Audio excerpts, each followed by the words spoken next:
We working. We working. We working. We working. Just a heads up, if nobody didn't know, on the 17th, 18th, I will be in Denmark. 52 blocks goes to Denmark. Burley in Denmark. You know it's about to happen when Burley leaves the country. Burley in Denmark. So here we go. 52 block story. This is another request. It was more of a question that I figured that is a story too. Somebody was looking me up, and then they reached out to me, and they was like, "Yo, I just looked you up, and found out that your name is Jamal. How did you come up with the name Light Burley?" Good question. How did I come up with the name Light Burley? Now, before all of this fighting stuff, for those that know me, and way back days, if you're getting your way back machine and go back, you know what I'm saying? I was doing other things. I wasn't the person I am today, and I was in them streets, and I went by the name of Light. So, self-explanatory. I'm light-skinned, so they call me Light. So that name was already there. But then you fast forward to when I meet some of the greatest men in the world, greatest men I've ever met in the world, Mr. Wilson Pitts, Mr. Roberto Sharp. It's changed.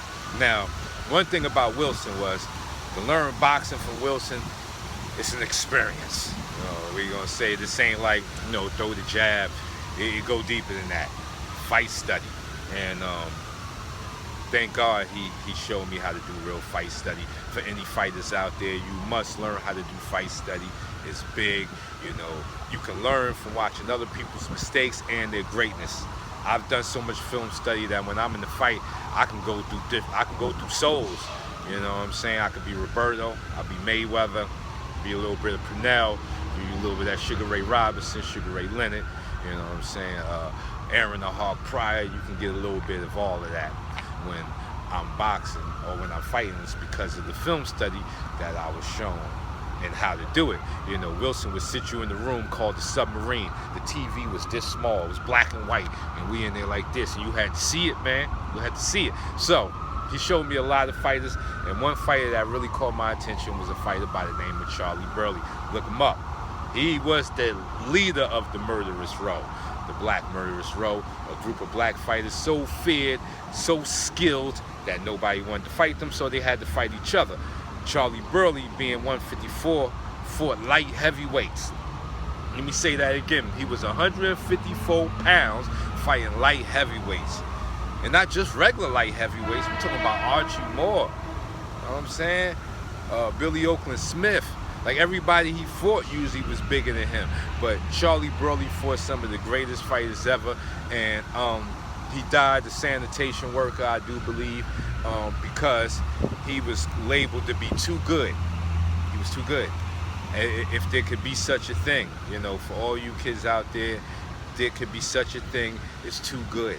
Sometimes you got to learn how to turn your light down, not turn it down, but make it appear that it's down amongst other people that could potentially hurt your career because they see you shining too bright. Certain people, you got to fool them. Like, my light ain't on. And then when they look back, like, oh shit, his light is on. Like, he lit up the whole city. So that doesn't mean you have to bow down. But Charlie wasn't with that. You know what I'm saying? He was doing what he do. And not only was he too good, he was black. Now, maybe if he was white and too good during those times, he would have got the shine that he needed. But he was too good. Then there was other black fighters such as Sugar Ray Robinson. So you got Sugar Ray Robinson, you got Charlie Burley. Who do you give the shaft to?